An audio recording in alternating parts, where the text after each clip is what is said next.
if self-mutilation, scatocentric religion, and all the sex that you can imagine happening, including possible necrophilia, avoid this book. However, if you want to experience Angela Carter's imagination fly free, this book will definitely give you that. Good evening, campus. It is I, Kieran, and for the book, we delved into The Infernal Desire Machines of Dr. Hoffman, a book by Carter which I had not heard anything on. Upon researching it on YouTube for reviews, there is only one I can find, which I will link below, but really no one is talking about this book. And when I first started reading it, I could probably understand why. 1970s psychedelic surrealism to a different level. I've read some books that have verged onto erotica, and I've definitely read enough trauma porn, but this makes J.G. Ballard's Crash look like a PG film, because Angela Carter is going places that you're never going to expect it. Some of the stuff that is in this book really has me scratching my head. But let's give you the premise of The Infernal Desire Machines of Dr. Hoffman. All you need to know going into this book is that Dr. Hoffman works for the government, and he has created reality distorting machines. And what they look like, we're not entirely sure, and there's not much information that Carter will give you on these machines. But people are viewing reality through a lens that they're not sure is actually happening or not.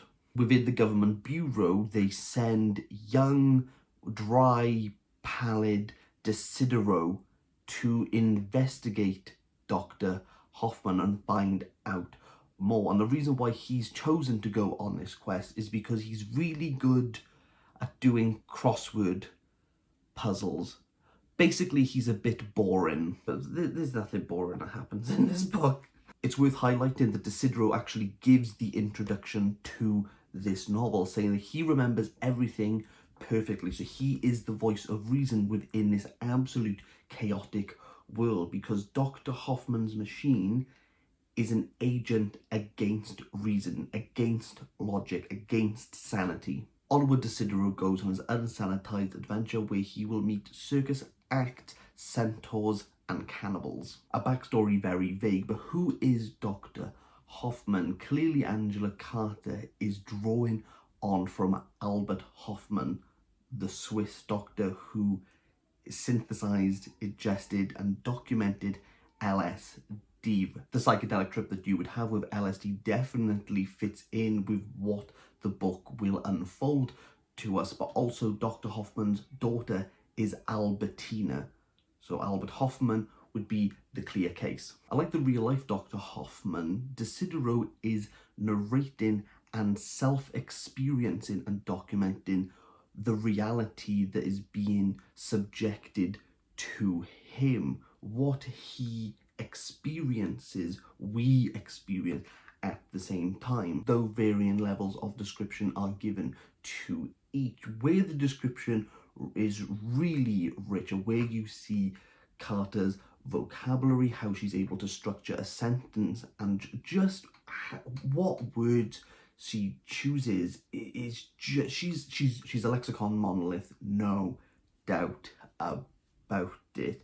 It's quite hard to think that all of this world was in Carter's head, and how she's able to really map it out for us, because you would believe that the places are based in reality, but everything that unfurls, everything that unfolds is fake. It's all imaginary.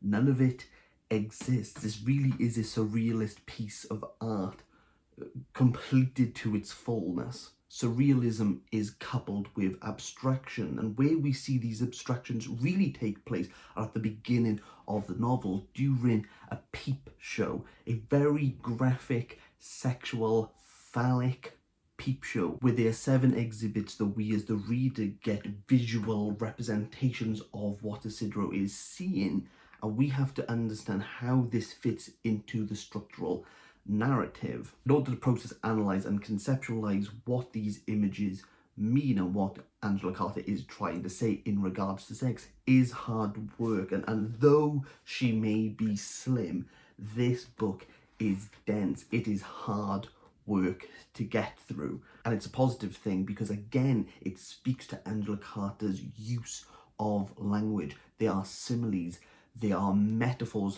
throughout this entire thing, and each sentence is rich, but with it being rich, it sits on the stomach. There's very much a guttural, cathartic response to everything that happens within this story, be they graphic, be they not, because you know that there's this distortion of reality. You are second guessing everything that Desidero says, because even though he says everything happens as it did happen and he's never affected by these machines, that was the objective of Dr. Hoffman's that's the objective of Hoffman's infernal desire machines. You're not meant to question what happens. Is this perceived reality what Desidero wants to do? Are they his fantasies actioned out? Are they his deepest, darkest fears? Is it his sexual libido, as Freud would put it, like ready to pounce, that he needs to use it there and then? Is it showing that us as humans are animalistic? We all have a sadistic side for us. You as a reader have to process and understand what's going on, and you have to perceive this reality, and you have to put your own slant on it. To consider picking this book up, you have to be open-minded, because this was written in the 70s and Angela Carter is going as counterculture as she possibly can. Anything that is a societal norm, it is grotesque, it is defiled, it is sodomized in any way you can think of. Despite this being bizarre and extreme, there's definitely correlations that we can make in our everyday life, because we ourselves are subjective to distorted realities. If you think of the internet, if you think about fake news, if you think about just media aggravators, we are constantly being bombarded in order to get a cathartic response, and those images can change and alter our thought, our reality, if you want. And everything that we are given, be that from a first source, be that from a second source, be those whispers that trickle down the stream to reach us in our homes, everything gets an emotional response from us. And it is your duty to not fall into a biased narrative. We have to be able to take a step back from our reality, from our own viewpoint, and consider what else is going on in order to paint a true picture, a true understanding of what is going on about this. Because if you fall down deep, dark holes where you feel as though what is being presented to you is true, that will be your reality. This is an absolute ride, and a book that Hunter S. Thompson's drug-fueled antics in Las Vegas couldn't even hold a flame to this. If you do decide to pick it up, you're never going to forget anything that happens in this book. And for a back catalogue pick, I think it's wonderful to see Carter in motion. If you're willing to step outside your reality, your preconceptions of what you think will make you uncomfortable, I can't see you not enjoying yourself with this. This is an 8 out of 10. If you want to buy this novel, there is a bookshop link down below which gives a kickback to independent bookstores in the UK, and also back to my channel. If you have any Carter recommendations, please do let me know down below, and the more obscure the better, because this was so weird. Bye!